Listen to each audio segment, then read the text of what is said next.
Thanks for joining us for CBN NewsWatch. I'm Charlene Aaron. Today, Florida recovering from the devastation brought by Hurricane Ian, with some areas facing destruction as far as the eye can see. A tight race for the Senate in Georgia, with former football star Republican Herschel Walker challenging Democratic incumbent Raphael Warnock. And it's a contest that could determine which party controls the Senate next year. Big Brother is watching you in China. We'll look at how China tries to control its population and its war on faith. And a call for prayer over the issue of abortion and a look at the need for communion. We'll see how these two important subjects tie together. Those stories and more today on NewsWatch. This is CBN NewsWatch. And we begin in Florida, which is beginning its recovery from the devastation from Hurricane Ian.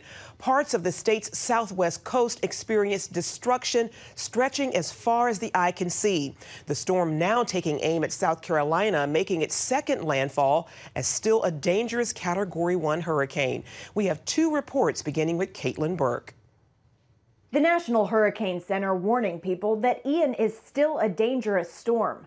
Life-threatening flooding, storm surge, and strong winds now expected for the Carolinas as Ian makes its second landfall near Charleston later today. We know what's coming, so there's a little bit of wiggle room in exactly how strong the rains and how strong the wind will be. But the biggest variable is human reaction. Is people failing to take the necessary precautions. President Biden declaring an emergency in South Carolina ahead of the storm. Federal help on standby to supplement local response efforts. Meanwhile, in Southwest Florida, the focus is on search and rescue. These are very challenging circumstances for our rescuers, very dangerous circumstances. They're dealing with high water, cities that don't look like cities anymore. As of Thursday night, 12 people had been confirmed dead, with more than 700 confirmed rescues. Both numbers expected to continue to grow. The impacts of this storm are historic, and the damage that was done has been historic. Residents who chose to ride out the storm in areas like hard-hit Fort Myers, witnessing total and complete destruction. But I literally watched my house disappear with everything in it. Right before my eyes. Aerial videos show a landscape forever changed by both the strength of a Category 4 hurricane and the once-in-500 years flooding that came with it. A historic pier gone, the Sanibel Causeway washed away, and homes and businesses still covered by up to 12 feet of water. We weren't prepared for quite a storm of this magnitude. We were hoping it would dodge us. It didn't. It got worse. While Southwest Florida got the worst of Ian, nearly the entire state was affected. The East Coast also experiencing significant flooding. We started to see the water coming through the windows. I would say it'd take a few days to get everything clean. As rescue teams continue their work, more help is on the way. Dozens of American Red Cross volunteers from Connecticut to Rhode Island are headed south. And President Biden promising federal help for those who don't have insurance and for those who have lost property. Meanwhile, some parts of the state returning to normal. CBN's Brody Carter is on the ground in Tampa, where people are giving thanks they were spared from the brunt of the storm. Hard to believe the sun is shining after such a monstrous storm was threatening the coast here in Tampa Bay. I was talking to the people about this being the epicenter, at least it should have been, and they say they're thankful by the grace of God it wasn't catastrophic. It's back to life as usual for Tampa. 300,000 people were evacuated from Hillsborough County as forecasters called for the worst to hit Tampa. A flood of traffic came back at the first sign it was safe to come home. Hurricane Ian was forecasted to hit Tampa head-on, surprising everyone after landing 90 miles south in Cayo Costa. A hurricane always makes a shift at the last minute with us for some reason, and it did it again, thank God. Those who stayed to weather the storm say God's grace is what saved the city. There was a lot of debris hitting my house. There was a lot of sounds going on outside. I was definitely praying to God. We just checked on my house today, by the grace of God, like no flooding. I put sandbags out, my shutters up. And I was just thinking today, if Ian literally came for us, oh my God, it would have been very, very bad. The catastrophic Category 4 winds and storm surge shifted south, leveling the southwest coast. We're here in Naples, Florida, where local residents are recovering in the aftermath of Hurricane Ian. Operation Blessing is moving into the hardest hit areas, coordinating with local churches to distribute support and much-needed supplies like generators, tarps, emergency food, and water. We're also partnering with local churches in the area to help find the greatest need. Pastor Russell Benson of Nations Church Orlando says it's hard to understand why these storms happen, but says the goodness of God will certainly bring us through them. I want to encourage them. The Lord is with you. God is with you in the middle of the storm, no matter what your trial is. It may be a physical hurricane, or it may be something spiritual in your life that you're going through. The Lord is there, and he's there to offer you peace and comfort through the storm. So just reach out to him. Back here in Tampa, not a lot of damage to be cleaned up, and the people who live here are very thankful for that. We're going to be following this story as the storm continues to head northward. For now, I'm Brody Carter, CBN News. And Operation Blessing is staging out of Ocala and will be deploying its teams and the necessary disaster relief. And if you want to be of help to those in need, you can call 1-800-700-7000 and say, I want to give to the Operation Blessing Disaster Relief Fund. Or you can go to cbn.com, or you can text the letters OBDR to 71777. Well, 6 Republican-led states are suing the Biden administration in an effort to halt its plan to forgive student loan debt for tens of millions of Americans. They're accusing the White House of overstepping its executive powers. The states argue that Biden's cancellation plan does not remotely address the effects of the pandemic on federal student loan borrowers that's required by the federal law that the administration is using as legal justification for the debt forgiveness. Arkansas Attorney General Leslie Rutledge, who's leading the lawsuit, said the Department of Education is required under law to collect the balance due on loans, and President Biden does not have the authority to override that. Well, 6 weeks before a crucial Senate election in Georgia, there's no clear leader in the race. Democrat incumbent Raphael Warnock and Republican Herschel Walker are neck and neck, and both sides are hoping a mid-October debate will put their candidate out front. CBN's Capitol Hill correspondent Matt Galka reports. A football player and a pastor walk into a debate. It's not the setup for a punchline, it's the current state of politics in Georgia. And it could be deja vu, where another tight Senate race could decide which party is in power after November.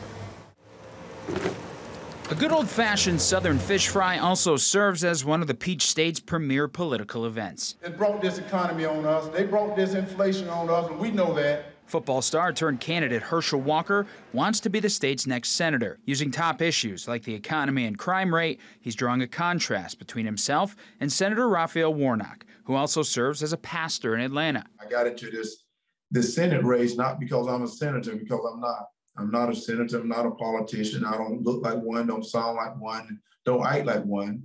I got in this because I said I know it's a calling. I think the Lord Jesus has blessed me so much. The gap between the two could not be tighter. 2 recent polls from Marist and the Atlanta Journal-Constitution last week showed 2 different results, one with Warnock up 5, the other with Walker leading by 2. The winner could tip the Senate's balance of power, and midterm elections can often be a referendum on the party in power. Now in 2022, it's going to be at least a Republican-friendly year. It may end up being a great year, but that's one thing that has shifted. Even though Biden won Georgia in 2020, it was very narrowly, and Democrats really don't have any margin for error.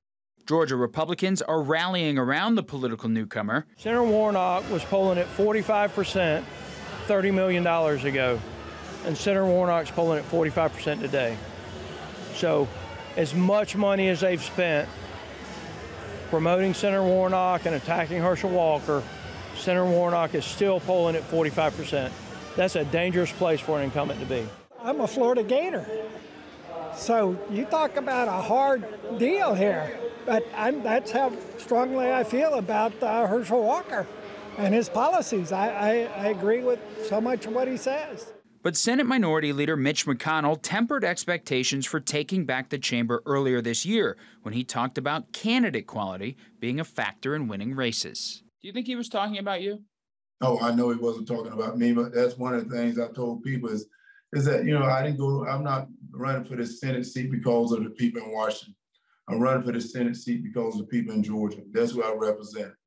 Now, what could happen is there is no winner declared in November. Georgia allows for runoff elections if no candidate receives the majority of votes. It's how Warnock won his current seat, and it could be set up to happen again. Matt Gelka, CBN News. Coming up, Big Brother is watching you in China as the government using digital surveillance technology to keep a close eye on its population. And at the same time, the regime is also waging a war on faith. We'll bring you that story when we come back.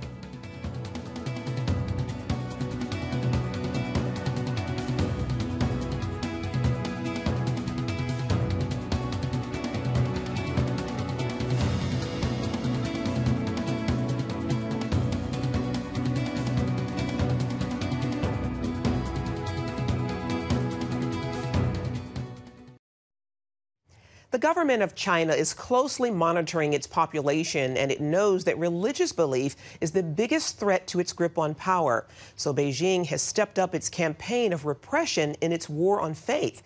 Dale Hurd brings us that story. These mugshots, taken from Chinese police files, show some of the millions of Uyghurs being held in at least 1,200 Chinese concentration camps. Their crimes? They may have had relatives in other countries, or they may have made the mistake of applying for a passport. They may have had more than 3 children. They might be considered too religious, or they've been declared untrustworthy. This has been happening for years in the western Chinese province of Xinjiang, and the world has done almost nothing to stop it. Tersine, a Uyghur, was imprisoned for visiting her family in nearby Kazakhstan. Our cell was 4 square meters, and there were more than 20 people. And there was only one bucket to be used as a toilet. At night, they would take out some people, especially some young girls, for interrogation. And we could hear their screaming. Some of the girls would bleed very badly. One woman had bite marks all over her body, and sometimes they would die because of the bleeding. Tersine was gang-raped by prison guards and tortured with electric shocks. Other inmates face forced sterilization, slave labor, and brainwashing. Prisoners are regularly killed so their organs can be harvested. Everyone, literally every single prisoner, was subject to an organ examination. And after the examination, some people were put on a bus and taken somewhere else. Those outside the camps live in an Orwellian world of constant surveillance. Authorities have placed QR codes on the outsides of homes that give them information about anyone living inside. And an app on their phone records everything they do. This photo shows the English translation of an app Chinese police use when they question someone. After the person's ID is entered, everything about them pops up on screen, including how much electricity they use. And then the app asks the officer if the person's reaction was normal or abnormal, and if the person requires further investigation. China is using every tool at its disposal in the war on faith. All faiths. Anything that could compete with allegiance to the communist state. China is also imprisoning huge numbers of Falun Gong members, a Buddhist sect, and house church Christians. Former President Trump's ambassador-at-large for international religious freedom, Sam Brownback. Christians are arrested, pastors are put in jail, whole congregations are forced to go underground. The Uyghurs, even if you're not in the concentration camp, you got a camera for every other person that's there. You got a police station or kind of way station every 50 yards in the major cities. People are tracked constantly. They've taken genetic sampling of everybody. They've got facial recognition systems. With a government mandate to break their lineage, break their roots, Beijing is using forced sterilization and forced marriages to bring an end to the Uyghurs as a people and a culture. The prime minister in exile of East Turkestan, what China now calls Xinjiang, is Salih Hudayar. So the Chinese government essentially, aside from sterilizing our population, it wants to, breed us out, essentially. So they are forcing young Uyghur women to marry Han Chinese men. And if you refuse, then they're going to take your send you to a concentration camp and send everyone in your family into a concentration camp. The man behind this repression is Chinese Politburo member Chen Guangguo, who was so successful in crushing resistance in Tibet that he was sent to Xinjiang to put in place a system to destroy Uyghur culture. He's the architect. He designed and implemented the takedown of the Tibetan Buddhist system, and then got moved to do something similar to the Muslim population. They've taken this very seriously. They fear religion. Under a program the Chinese government calls Pair Up and Become Family, more than 1 million Chinese party members have been assigned to move into the homes of Uyghurs and other ethnic minorities, spending weeks as uninvited guests monitoring their behavior, sometimes sharing their beds, and trying to convert them to communism. Meanwhile, the victims of Chinese repression feel abandoned by the United States and the world. A recent UN report on China's treatment of the Uyghurs refrained from using the term genocide, even though what China is doing fits the UN's own definition of genocide. Prime Minister Hu De'er suspects the UN caved to pressure from China. And after the White House claimed Joe Biden raised the issue of genocide with Chinese leader Xi Jinping recently, the Chinese government insisted that no, he did not. And sanctions by the U.S. and other Western nations have not worked. You know, you could look at it and say, look, I'm a Christian. It really doesn't apply to me. It does apply to you. Because as soon as they go after one faith group, they're going to go after the next. The target is people of faith. The war is China's war on faith, and it's all faiths. The American government knows exactly what China is doing to the Uyghurs. The world knows exactly what's happening, and it has done nothing.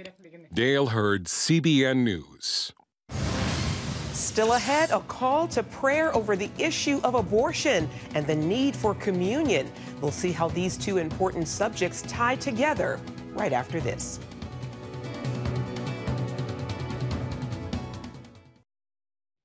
Now that Roe versus Wade has been overturned, Christian leader Lou Engle says it's time to take the abortion battle to the states.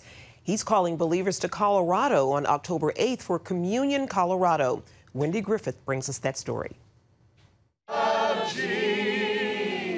For 2 decades, Lou Engle led a major prayer movement at the Supreme Court, calling for the end of abortion in America.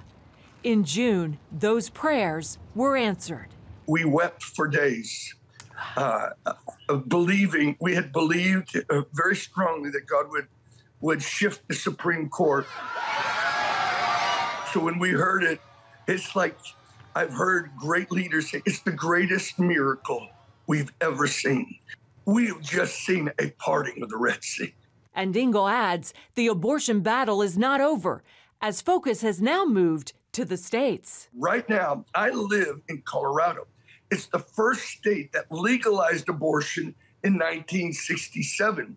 Our governor just passed and signed a bill legalizing the killing of babies up to the moment of birth, with no restrictions. So we now are gathering a company of people. We're actually trying to gather all of Colorado, and we want to call all 50 states, representatives from 50 states, to a great communion gathering at the World Arena in Colorado Springs on October 8th. The event will be held at the base of Pikes Peak, highlighting the power of the blood through taking communion. We want to invite people to come 7 hours to seek God, to pray for the states, that God would now raise up this prayer.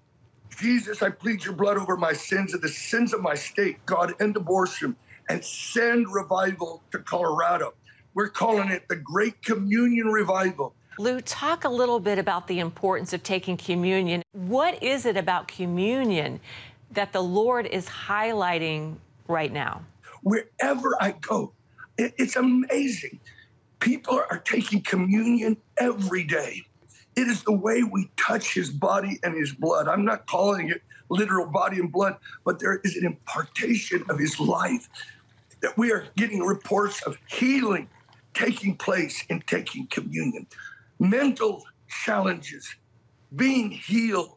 I believe that God is giving us a last days revival where the centrality of the focus of the church will not be just evangelism, prayer movements, church growth, church planting, but the Lamb at the center of the throne. Engle says it's time to go from row to revival. That's why we're doing it under the shadow of Pikes Peak, America's mountain. We're believing something of a veil will be ripped, just when like Jesus, when he said, Father, forgive them, and shed his blood. A veil was ripped. Principalities and powers were shaken. We're believing that God is going to raise something that shakes the powers over this nation. Wendy Griffith, CBN News. Communion Colorado will be held October 8th at the Broadmoor World Arena in Colorado Springs. Coming up, evangelist Franklin Graham spreading the gospel on an evangelistic tour throughout 6 states. We'll have that story when we come back. Stay with us. Franklin Graham kicked off an evangelistic tour of 6 states over the weekend. Thousands of people attended the God Loves You event in Allentown, Pennsylvania, Saturday night. Graham said hundreds raised their hands to accept Jesus Christ. The following day, about 10,000 people attended a second event in York, Pennsylvania. The tour also held events in Youngstown, Ohio, Tuesday, and in Flint, Michigan last Thursday night. And more than 725 churches in 6 cities are taking part in the outreach. Pretty amazing. God bless them. And that's going to do it for this edition of CBN NewsWatch. Remember, you can find more of our news programs on the CBN News channel anytime or online with cbnnews.com. Also, tell us what you think about the stories you've seen by emailing newswatch@cbn.com or talk to us on Facebook, Twitter, and Instagram. We hope you'll join us next time. Have a great day, and God bless you.